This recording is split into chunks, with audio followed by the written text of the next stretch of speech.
Hi, I'm Veronica. I've been thinking a lot about aging because obviously I'm doing that very thing. Look at my hair. I think of it as the antenna to the universes, and it's gone wildly curly and it's gone gray. But I think there must be some silver lining in all of that beautiful grayness.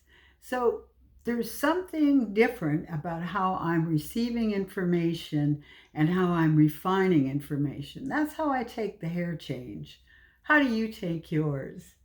There's a whole bunch of other things where you learn a lot as you're aging. You learn to drop off certain ideals, certain ideals of what it is you want to be when you grow up. But on the other hand, there's always things inside of you that want to express, want to come to terms, want to come completion as you grow older. And I'm going, yeah, these are the things we should be talking about. Because sometimes I look at myself in the mirror and I laugh. I go, I could read the lines on my face as being the story of my life, but also they're interesting. They're character lines. And when you and I cross over, what do we take with us? We take what we've learned and what we understand about life and what our soul's journey wants to take with us. There's a whole lot of productivity in being older.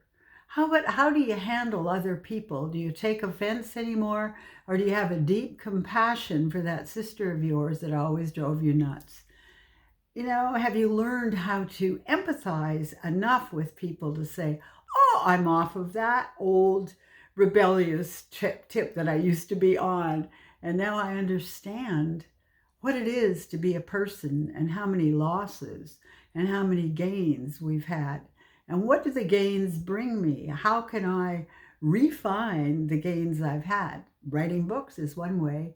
Talking to you is another way, and sharing with people what it is I'm learning and doing.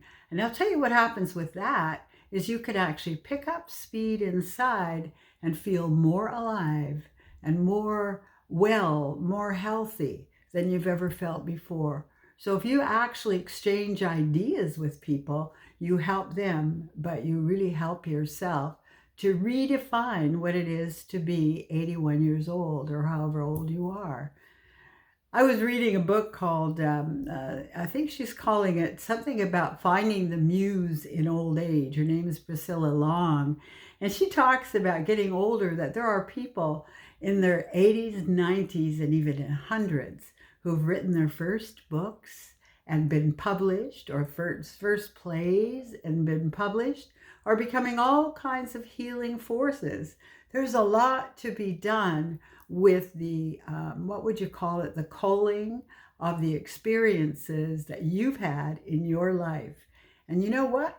That'll make you think better, and that'll make you help yourself refine yourself and understanding to become in the, what would we call it?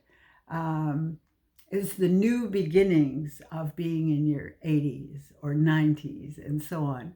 When we've got new beginnings, we get excited. Thank you for listening.